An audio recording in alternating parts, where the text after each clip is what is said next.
Da da da da. That time of year again. Da da da. Hockey season. Oh, identity crisis. Where is it? There it is. That time of the year again. It's hockey season. Ooh, try not to knock that around with my camera.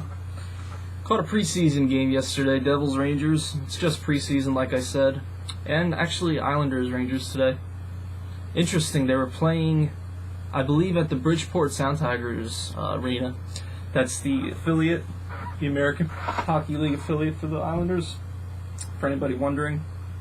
And again, just a second, I know most of you on here don't watch hockey, but I'm kind of a weirdo. It's just wrestling and hockey is all I like, so I'm going to roll with it. I know Mr. Andre Corbeil and the lovely Miss Chantel Air. Anyway, they follow hockey, so I'm going to do it because it's my show. And like I said, I was watching yesterday and today, and I every time I got mesmerized because I played before, and it's a fun game to play if you get the hang of it. Hardest sport in the world, too, because you got to skate. So, just some of the news, upcoming season preview. As far as the Devils go, oh, good God almighty, where do we start? Of course, we all know Travis Zajac, the center for the Devils, star center. He's out for, I believe, maximum 5-6 months. Torn pectoral muscle surgery. And then to top that all off, we learned about a few days ago, Brian Boyle is diagnosed with a treatable but rare form of leukemia. So I shouldn't laugh about that, but it's just, I think it's bad luck the Devils, their two number one centers, but get better, Brian. He's aiming to start the season regardless of how he kind of feels, if that makes sense. His mindset is he wants to play. And that's the thing with hockey players. They pretend they're okay. Soccer players, I hurt my knee. I pretend to be hurt. Yeah, I can't watch soccer or baseball or Raw. Fits in with this show. Anyway, so yeah, they're going to be okay, I think, the Devils, because they got some depth. They got Marcus Johansson, a trade in the offseason, which I liked. Nico Hischier, from what I saw, he had a nice goal. I think he's going to be good. Miles Wood looks very good. Very strong power forward who, just when he's coming up the wing sometimes, it's like he's shot out of a cannon, and he actually almost set up the play for them to win in preseason. So, we'll see how that goes. Another interesting note, the first hockey game played in China, for crying out loud. I don't know if I'm going to be around long enough to see games in China, if that's what they're trying to do. I don't know how I feel about this. I don't know how it's going to work satellite-wise, but the Canucks and the Kings played. And I believe, I'm not even going to look at the score because I don't care. But I can imagine the crowd. Oh, goalie, you make save! Do it! I don't know.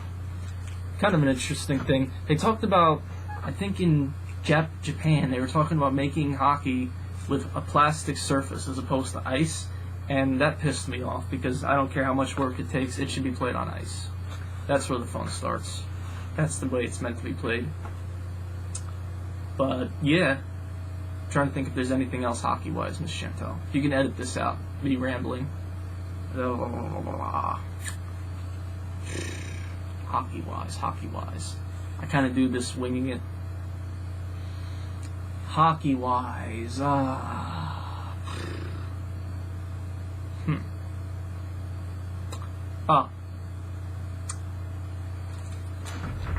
Another few good things the Devils did this offseason.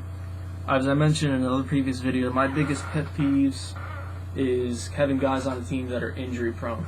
And Mike Camilleri, Bo Bennett, and Jacob Josephson, in that order probably. No, I put Bo Bennett first, are as injury-prone as they get. And I said, if they're going to have a substantial, even chemistry roster this year, they need to get rid of at least two of those guys. They got rid of all three, so I don't want to say got rid of because they kind of contributed, but all three of them to a degree. But enough's enough with this in and out of the lineup and guys getting called up from the minors, and you got to mix and match lines, and chemistry's destroyed. It's one of my biggest pet peeves. And so Camilleri's gone. On top of, he was a great guy, but on top of being injury prone, he's older and his production dropped. So it was the right move, in my opinion. It was a no-brainer. And of course, we all know what happened with Kovalchuk. I wasn't surprised at all if they were going to try to work out a trade where they'd have to jump through hoops to get him over here into the NHL. I wasn't surprised at all, and I can maybe do this a whole rant on what I think about what he did in another video, because I've kind of took his side over the years with, it's his life, and I kind of don't blame him, but then I'm kind of thinking, it is kind of a dick move what he did. So, it is what it is. Everything happens for a reason, but I miss the spring of 2012. That was a magical time for us. I miss the good old days, and the white jerseys were the home jerseys. Maybe they'll do that one day. So, I guess that's it as far as hockey-wise. Identity crisis. Back to wrestling.